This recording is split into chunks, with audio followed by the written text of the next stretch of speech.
In 1929, Andrew Drum left an endowment that was specifically for taking care of kids who couldn't be with their birth families anymore.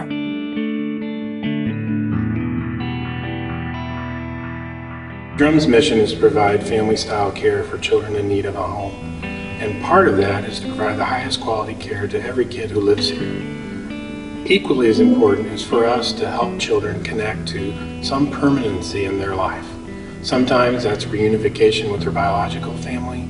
Sometimes that's adoption to a family who might live here on the campus or might live in the community. Sometimes that is a child who actually is in a guardianship with someone they might know. And lastly, some youth who cannot find that forever family are actually part of an independent living program approach.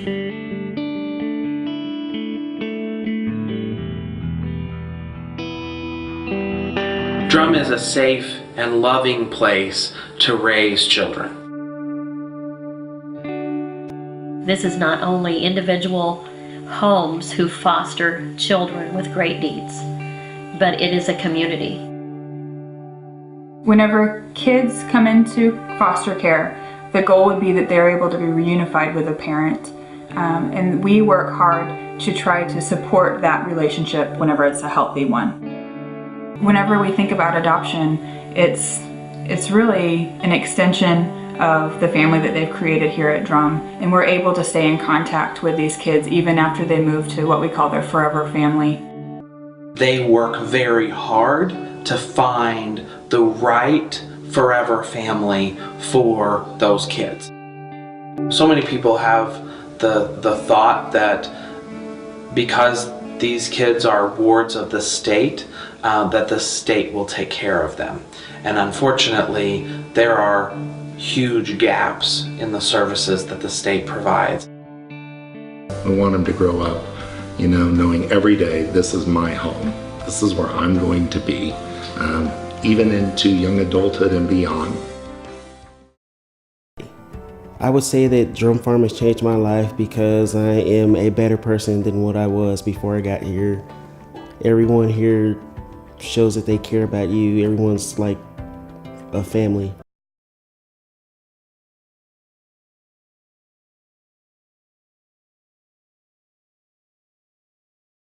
We have been in Kansas City for over 80 years. What I love about the name is that we truly help a variety of different kids in a variety of different ways, whether they have physical disabilities or cognitive disabilities, whether it's about mobility, inclusion, or communication devices.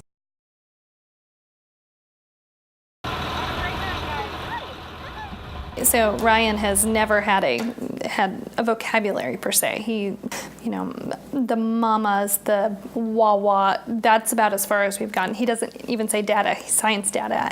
And you hate to really limit what you think your child knows, but when there's no way to express it, it's easy to look at a child like Ryan and assume that there's not very much going on inside when it's the complete opposite.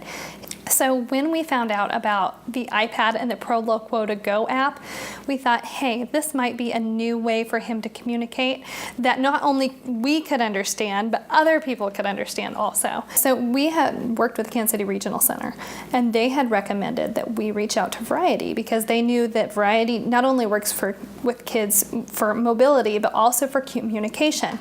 And I mean, the whole process was painless and it was extremely easy, and I cried when she called. My name is Ryan. I am 10 years old. Yes, you are. As a mom, when you have kids, I think one of the biggest things is when you first hear your children say, I love you. And, it just warms your heart.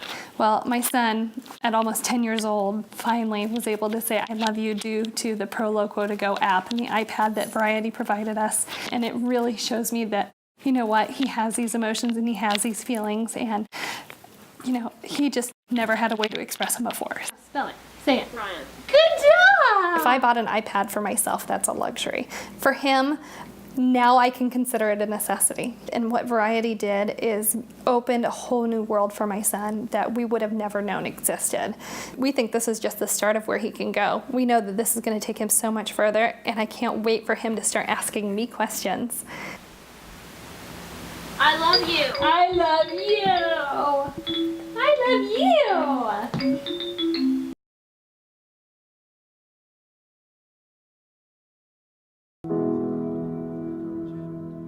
When drinking bad water, sometimes children they die. So I get worried, sir, because they can suffer. I myself, I can suffer when drinking bad water.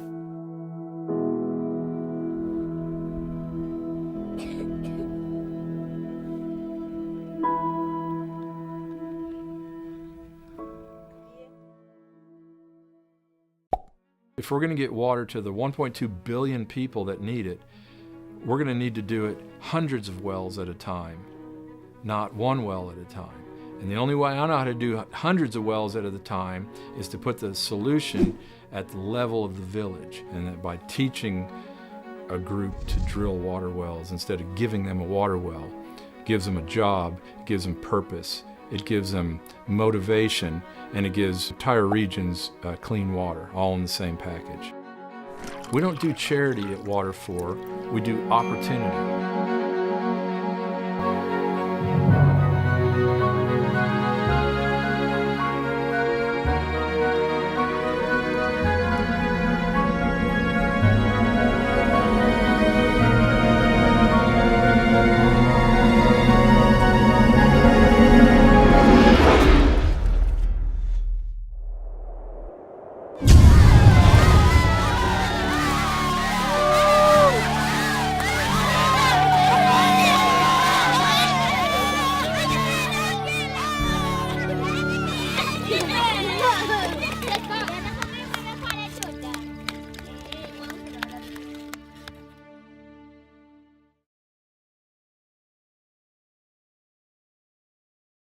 I had no idea the needs that were right here in our own backyard. I had no idea that there were moms living in their cars with their kids.